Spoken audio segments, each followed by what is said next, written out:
अस्सलामुअलैकुम। मोहम्मद अज़हर सिद्दीक अपने programme political diaries के साथ हाज़िर खिदमत है। बहुत चीज़ें बड़ी तेज़ी से आगे जा रही हैं।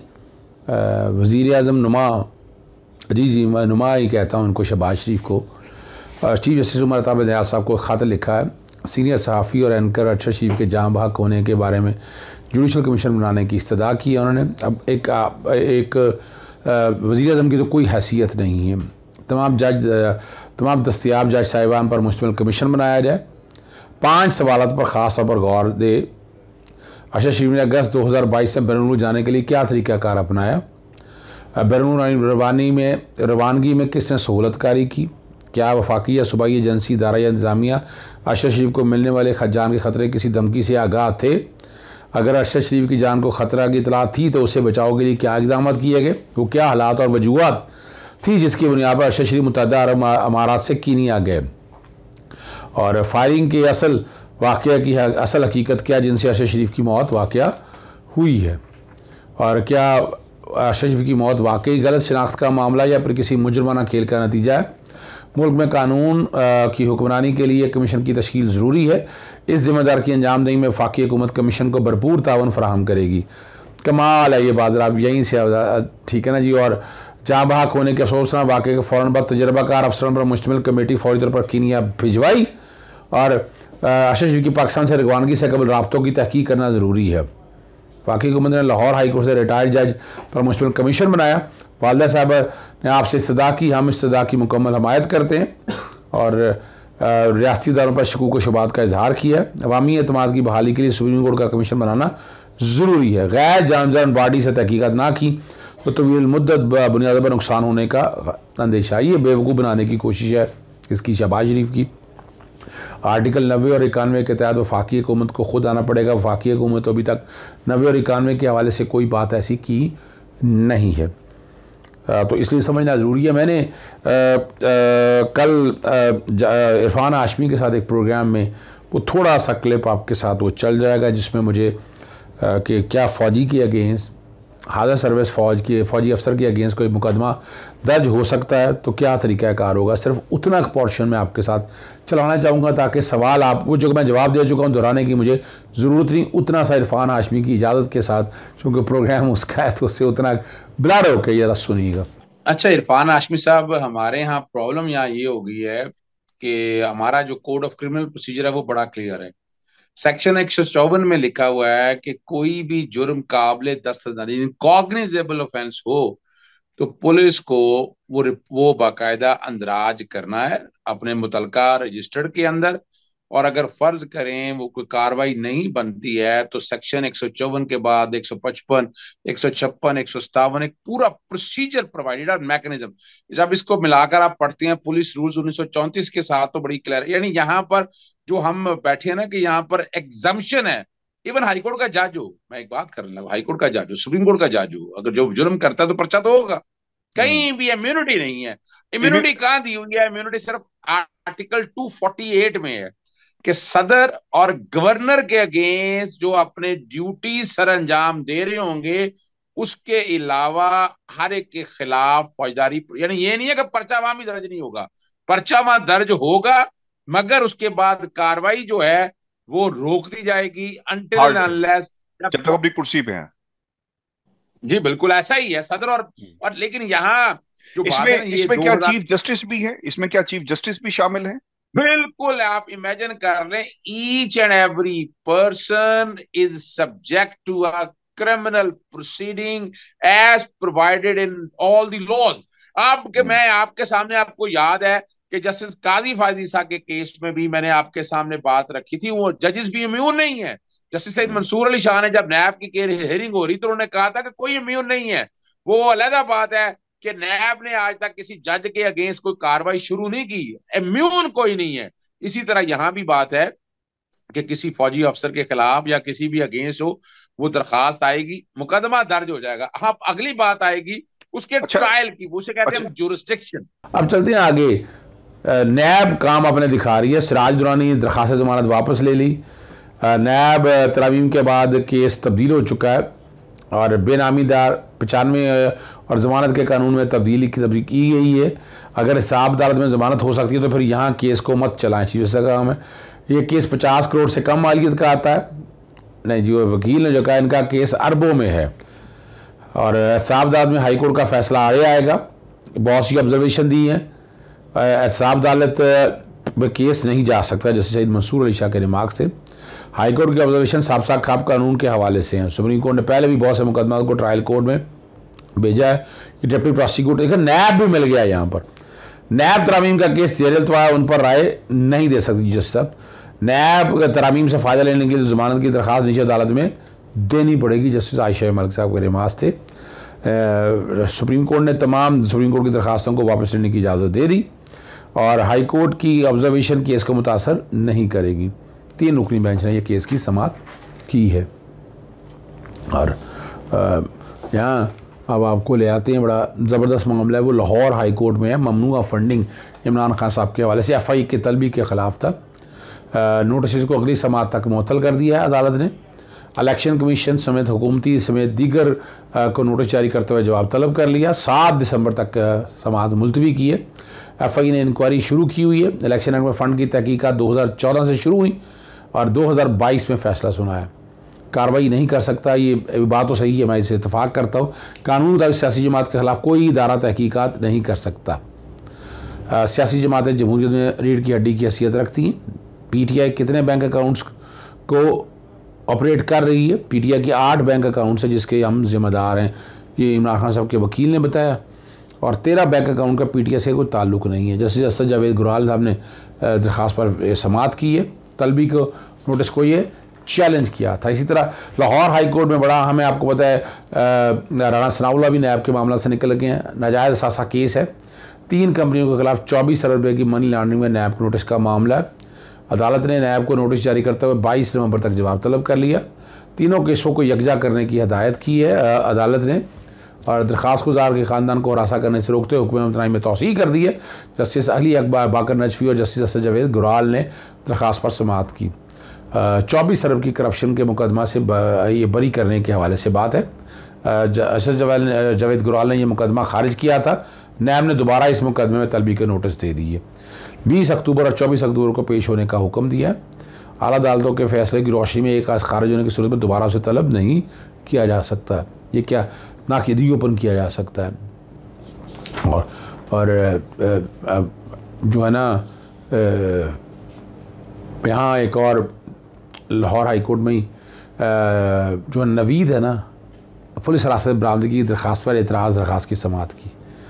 वापस लेने की दरख्वास्त मुस्तरद कर दी। अनवारुल हक ने बतौर एतराज़ किए ज़ेरे हिरासत मुलज़िम का रिश्तेदार या कोई लवाहिकी दरख्वास्त दायर करने का इख्तियार रखता है।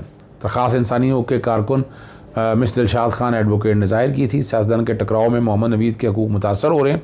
सियासतदानों के इमाम मोहम्मद नवीद का इस्तेहसाल किया जा रहा है जो काबिल कबूल नहीं है। 24 घंटों के हवाले से जो मैं बात कर चुका हूँ उस हवाले से साबिक़ वज़ीर आला जो हैं उस्मान बुज़ार ने नैब इंक्वायरी के इख्तियारात से तजावुज़ करार दे दिया। तलब कर रखा है नैब ने 6 माह में मुकम्मल करना ज़रूरी है। उस्मान बुज़ार के खिलाफ नैब ने 2022 में इंक्वायरी शुरू की। जिस लाइसेंस पर उस्मान बुज़ार को तलब किया गया वह हुकूमत पंजाब वापस ले चुकी है। निजी होटल हुकूमत पंजाब के फैसले के खिलाफ हाई कोर्ट से भी रजू कर चुका है। ये हक़ाइक़ है और ये बात ठीक है। यहाँ तक मैंने भी इसमें बड़े नोटिस वगैरह दिए थे, लेकिन हक़ाइक़ यही है। साहब अदालत के जज नसीम ने उस्मान बुज़ार की दरख्वास्त ज़मानत पर तहरीरी हुक्म जारी कर दिया। महकमा एक्साइज़ में इख्तियारात से तजावुज़ की इन्वेस्टिगेशन जारी है। नैब के एडिशनल डायरेक्टर काफ़ी मसरूर ने शराब लाइसेंस जारी करने की नोटिफिकेशन में दरख्वास्त को तलब कर रखा है और दरख्वास्त गुजार को खौफ है कि नैब उसे गिरफ़्तार न कर ले। 5 लाख के मुचल्लकों के एवज़ जो है दरख्वास्त ज़मानत मंजूर की है और 22 नवंबर को जो नैब को बुला लिया है कि वो आकर दरख्वास्त की ज़मानत। और एक बड़ा अहम रात मैं नहीं बता सका आपको, वो CCPO गुलाम महमूद डोगर के केस की समाअत है। वफ़ाक़ी हुकूमत के वकला और एडवोकेट जनरल पंजाब अदालत में पेश हो गए और सरकारी मुलाजम बराह रास्त हाई कोर्ट से कैसे रजू कर सकता है। काबिल समाअत होने पर दलाइल रहे। मुअत्तल करने का हुक्मनामा मुअत्तल करने का ये अदालत के सामने रखा। शोकज़ नोटिस जारी नहीं कर सकता, ना ही किसी CCPO का मौक़िफ़ सुना गया। ये जो बुनियाद है जुरिसडिक्शनल इशू की बात हुई है। एक सदर का हुक्मनामा जारी कर दिया और ये इसको वैसे ICA में चैलेंज करना चाहिए। ये मामला बड़ा ज़बरदस्त मुजम्मिल अख्तर के पास है। दरख्वास्तदार कहेगा कि मेरी मर्ज़ी की तैनाती करें, ऐसा भी नहीं कर सकती अदालत ने कहा। और जहाँ जो सारी चीज़ें वहाँ पर रखी हैं, सर्विस ट्राइब्यूनल का मामला ये है, दायरा इख्तियार उसमें आता है, हाई कोर्ट नहीं आ सकती। अदालत पहले इस हवाले से आपके ख़िलाफ़ फैसला दे चुकी है। ये मामला वफाक और सूबे का है। अदालत का इस मामले में क्या ताल्लुक़ है? सुप्रीम कोर्ट करार दे चुकी है कि अगर तबादला बदनीति पर मबनी हो तो अदालत जायज़ा ले सकती है। ये जो है ना, ये बताया गया है, उन्होंने गुलाम मोहम्मद डोगर के वकील ने बताया। और ये वो सारी वो बुनियादी थी, मुअत्तली की वजह नहीं बताई। इसके ख़िलाफ़ मेरा इंट्रा कोर्ट अपील फ़ाइल करनी चाहिए। दरख्वास्त मुस्तरद कर दी है लाहौर हाई कोर्ट ने। और मतलब ये बताया कि कोई अफसर तैयार करने के लिए, इसी तरह लाहौर हाई कोर्ट में जुलूस के दौरान आंसू गैस का इस्तेमाल रुकवाने के लिए खातून शहरी ने हाई कोर्ट से रुजू कर लिया। शीरी नवाज़ खान वफाकी हुकूमत समेत दीगर से जवाब तलब कर लिया है। सूबाई हुकूमत एहतजाज जलसे जुलूस के दौरान जहरीली गैस इस्तेमाल करती हैं। ज़हर कातिल बन चुकी है। बच्चे खातून सबसे ज़्यादा मुतासर होते हैं। केमिकल के बायस आंखों और फेफड़ों की बीमारियाँ जन्म ले रही हैं। 4 नवंबर को शदीद शेलिंग की एहतजाज करने वाले और आबादियों के लोग मुतासर हुए। जिनेवा कन्वेंशन के तहत आंसू गैस के इस्तेमाल पर पाबंदी लगा चुकी है। पाकिस्तान जिनेवा कन्वेंशन के मुआहदे का पाबंद है। एहतजाज करने पर जो है ना आंसू गैस इस्तेमाल करने से रोके। असद उमर को तौहीन अदालत का कमीशन का नोटिस है, तौहीन कमीशन का नोटिस है। रिमार्क्स पर असद उमर को जो है ना इलेक्शन कमीशन ने नोटिस जारी किए थे। इलेक्शन कमीशन ने सुप्रीम कोर्ट में मुतल्लिका तमाम केसेस को एक जगह ट्रांसफ़र करने की दरख्वास्त दायर की है। ये इलेक्शन कमीशन के मावन वकील बताते हैं, जो बताया कि इलेक्शन कमीशन जो वकील हैं सुप्रीम कोर्ट में मसरूफ़ हैं, पेश नहीं हो सकते। तारीखी हरबे इस्तेमाल कर रही है अनवर मंसूर ने ये बताया। और ये मामला बड़ा इंपॉर्टेंट है, ये मैंने यहाँ भी चैलेंज किया हुआ है। पैमरा अपना जो हमारा हुक्म इतला मौजूद है, इलेक्शन कमीशन को हतमी कार्रवाई से रोक रखा है। चीफ जस्टिस साहब ने वहाँ के रिमार्क्स दिए। इलेक्शन कमीशन को हतमी फैसला करने से रोकने का हुक्म 21 नवंबर तक तोसी हो चुकी है। ये सेक्शन 10 है इलेक्शन एक्ट का, बैकग्राउंड पे चल रहा होगा कि वो जिसमें इलेक्शन कमीशन को इख्तियार दे दिए हैं तौहीन अदालत के। आर्टिकल 204 के तहत ये अदालत को दिया जा सकता है। आर्टिकल 204 ही बैकग्राउंड पे चल रहा है, सेक्शन 10 भी और इलेक्शन कमीशन जो है ना ही अदालत है ना ही ट्राइब्यूनल है। तो ये इस पर अदालत ऑलरेडी 12 जुलाई के जलसे में बकर के दरमियान तौहीन में ज़बान इस्तेमाल की थी जी, और 30 अगस्त को ज़ाती हैसियत में तलब किया था। और सेशन कोर्ट में रहनुमा मुनीब मरियम नवाज़ की ऑडियो और वीडियो एडिट करके सोशल मीडिया पर अपलोड करने का मामला है। अंदराज मुकदमा की दरख्वास्त पर 10 नवंबर तक मुलतवी। वकील फ्रीकन को हातमी दलाइल के लिए तलब कर लिया। दरख्वास्त इस्माइल गुजर की जानिब से दायर की गई है और उन्होंने कहा जी इसको एडिट और आप अपलोड किया, आपने इसी नुकसान पहुँचाया। अंदराज मुकदमा का हुक्म जो है वो मांग रहे हैं। आगे आखिरी बात जो मैं आपके सामने रखना चाहता हूँ, एंटी करप्शन लाहौर ज़मीनों पर कब्ज़ा करने का मामला है।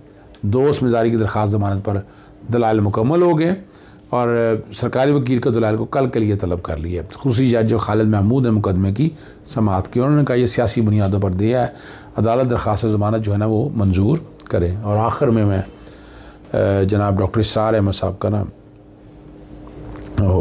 और अल्लाह का इंसान से शिकवा और कुरान मजीद में क्या और बाकी चीज़ें क्या हैं, सुनिएगा। फला उक़्सिमु बिमवाक़िन नुजूम, ये ला जब आता है पहले तो वो मुखातब की बात की नफी करने के लिए, ने इट इज लाइक दैट, ये नफी है। ला उक़्सिमु बियौमिल क़ियामह, तुम्हारे ख्यालात गलत हैं, मैं क़यामत की कसम खाता हूं। तो फरमाया फला उक़्सिमु बिमवाक़िन नुजूम, वक़ा यक़अ के क्या मानी है, और ये सूरत कौन सी? वाक़िआ, इज़ा वक़अतिल वाक़िआ, वक़ा गिर जाना, पड़ जाना, ये सितारों के डूबने की जगह है। फला उक़्सिमु बिमवाक़िन नुजूम व इन्नहु लक़समुन लौ तअलमून अज़ीम, और अगर तुम जानो तो ये बहुत बड़ी कसम है जो हमने खाई है। उस वक्त का इंसान क्या समझता कि सितारे कहां जाते हैं, कहां गुरूब होते हैं, कहां गिरते हैं। आज हमें मालूम है।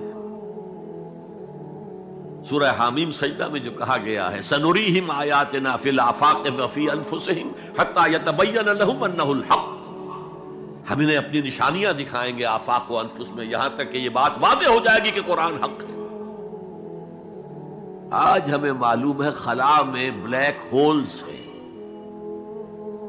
और ये ब्लैक होल्स बड़े बड़े सितारों के पिचकने से, पिचक जाने से पैदा हुए।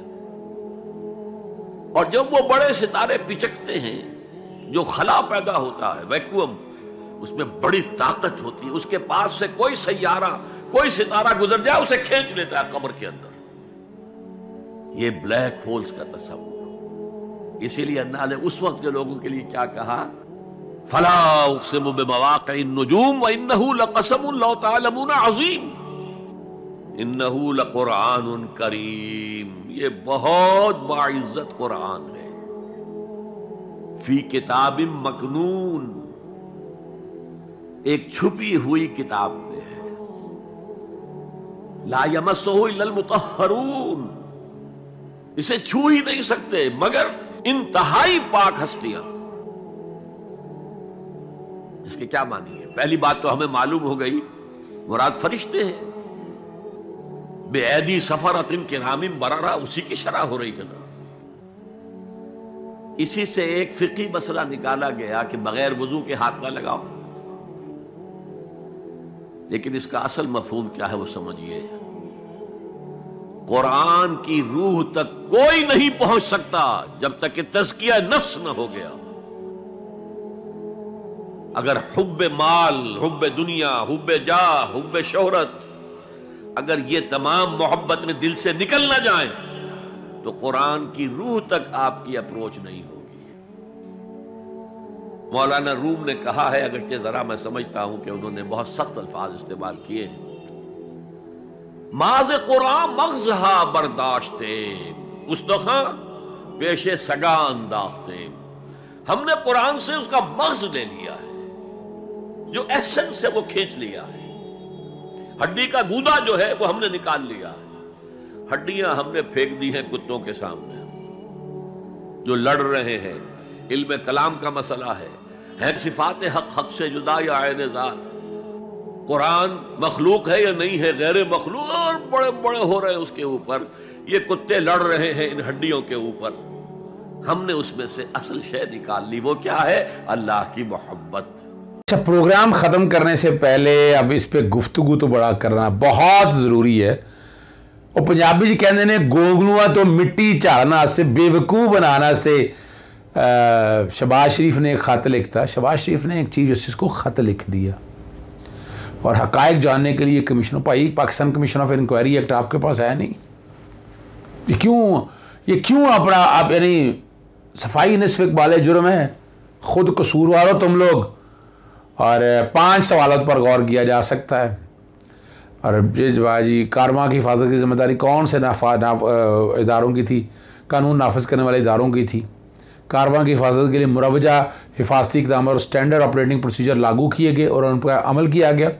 हादसे के अपने हक़ाइक़ क्या, एक से ज़्यादा शूटर की मौजूदगी की इतला है।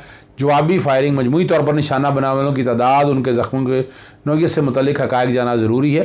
कानून नाफिज करने वाले इदारों इंतज़ामी हुकाम ने मुरवजा तफ्तीशी तरीक़ाकार को इख्तियार किया। वक़ूआ के बाद कानून नाफिज करने वाले इदारों और इंतज़ामी हुक्म ने शहादतें जमा करने और सूरत हाल से निपटने के लिए मुरवजा तरीक़ाकार को इख्तियार किया। अगर ऐसा नहीं किया गया तो ज़ाब्ते की क्या खामी और कमज़ोरियाँ सामने आई। और ये जो वो लिखे ना, वो सारा मामला को क्या वक़ूआ की तहकीकात की अमल में दुरुस्त दानिस्ता रुकावटें डाली जा रही हैं? अगर रुकावटें डाली जा रही हैं तो अनासर कौन है? क्या ये कातलाना साजिश थी जिसका मकसद वाकई PTI चेयरमैन को कत्ल करना या महज एक फ़र्द का इक़्तिदाम था? इन दोनों सूरतों में किसी एक की भी ज़िम्मेदार अनासर कौन है? ये वो सारे मामला था ना, 72 घंटे का जिक्र, इधर उधर की बातें करके ये लिख दिया उसने। और बताना क्या चाहते हैं, खुदारा don't make fun of this nation. बहुत हो गया, कौम को गुमराह कर लिया शहबाज शरीफ तुमने। चुप करके इस्तीफ़ा दो और इलेक्शन का ऐलान करो। ये इस तरह से तुम बेवकूफ़ नहीं बना सकते कौम को, ना कौम बेवकूफ़ बनेगी। अच्छा, एक बात बहुत अहम है कि शहबाज शरीफ साहब तो पाकिस्तान से बाहर बैठे हैं। खत के ऊपर से तारीख मिटा दी गई, दस्तखत। अब ये सवाल ये है कि ये खत कब लिखा गया, कहाँ लिखा गया, हालात और वाक़या ताज़ा तरीन है, बाहर से भेजा गया, ये वो सवाल है जिसका जवाब आपने ढूंढना है। मैं इजाज़त चाहता हूँ। अस्सलाम वालेकुम, अल्लाह हाफ़िज़, पाकिस्तान जिंदाबाद।